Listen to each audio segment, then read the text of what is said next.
my parents, when I was little, said you're very hard to get along with, and that was true. And great thing to say to your kid. But then at Amherst, the one thing that I really learned at Amherst was critical thinking and how to see through things. And I'm shocked at how naive human beings still are for the most part. And the philosophy of science training that I had really helped me to be a critical thinker, and that you've got to measure things in order to do anything meaningful, and most therapists refuse to measure things. And I say, if you're not measuring things at the start and end of sessions, you have no way of knowing if you're effective or not. And I did a study in the Stanford inpatient unit to see how accurate are therapists in knowing how patients feel. And I had experts interview 178 consecutively admitted patients with severe enough to require hospitalization. And I had them do a up to 4 hour interview with the patient, just talking about the patient's feelings in order to assign DSM diagnoses, is what the interview was for. And then at the end, and they didn't know I was going to do this, I had them turn their backs to each other, the doctor and the patient, and I gave the patient my scales. I have brief, accurate scales for depression, anxiety, suicidal urges, anger, therapeutic empathy, things like that. I told the patient, just rate the person who you've just spent 3 or 4 hours with, and how you're feeling at this instant right now. And then I told the experts, fill out the same scale, how you think that patient is feeling. You've just spent an hour, 2 hours, 3 hours, 4 hours talking only about that patient's feelings. So fill out how depressed you think they are, how suicidal, how angry, how anxious, and how empathic you think you were in this session. And so I could get the accuracy of experts at a top academic setting. Yeah. And the results were pretty mind-blowing. The accuracy of depression, picking up changes in depression, was 3%. Yeah. Anger was 0%. Suicidal thoughts or urges was 0% accurate.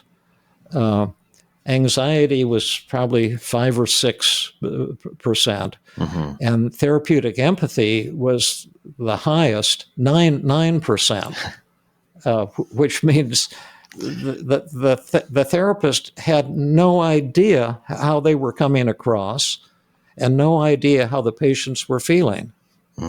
And that just showed me the tremendous importance of measuring things. And yet a lot in our field refuse to do that. In fact, one of my students that I was supervising at Amherst was threatened by another supervisor that they might kick him out of the residency program for using the scales I had developed. Wow. Because his other supervisor was psychoanalytic, and he said these scales will destroy the therapeutic relationship. I don't know what the hell that means, but they certainly allow you to heal people quickly and to learn from your patients, because your patients will tell you when you're failing, when you're not helping them.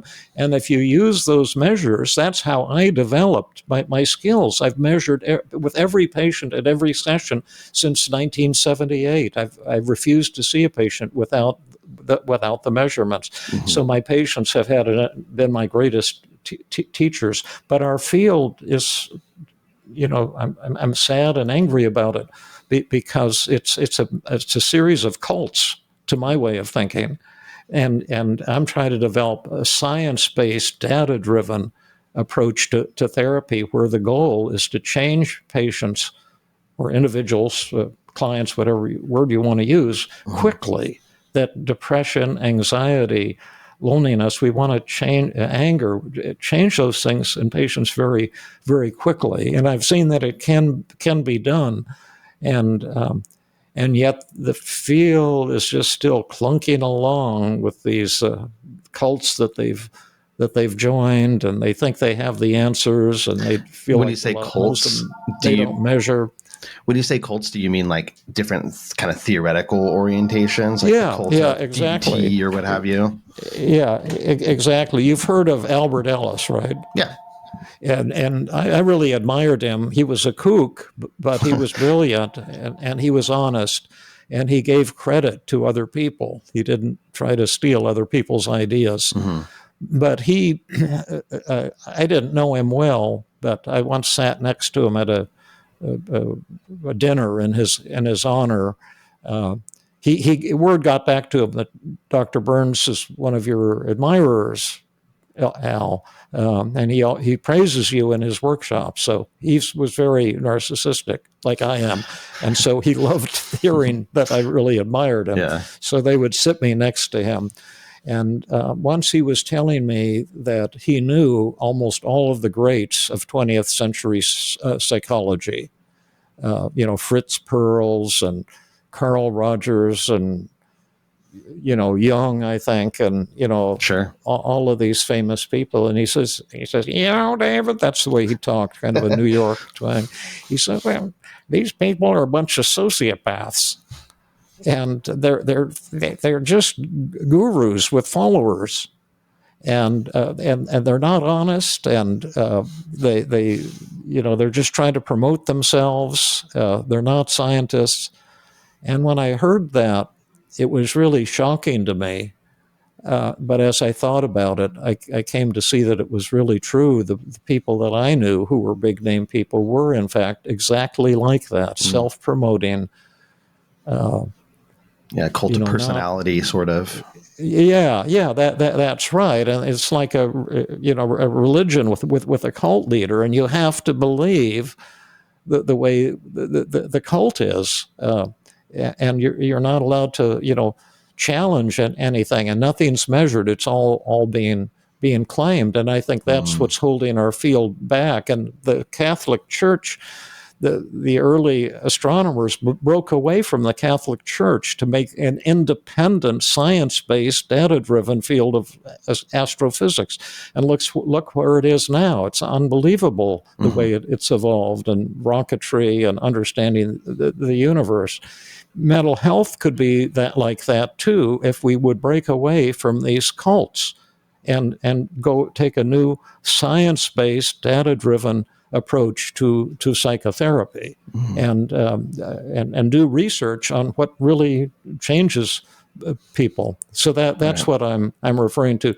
But when I say this to academic audiences, a lot of them get pretty angry with me because they don't like hearing that their psychodynamic therapy or their psychoanalytic therapy or their ACT or their DBT or whatever cult they're in, that it is just a cult, and that they should drop out of that cult and get into science and measuring things and learning how to help people using a wide variety of approaches.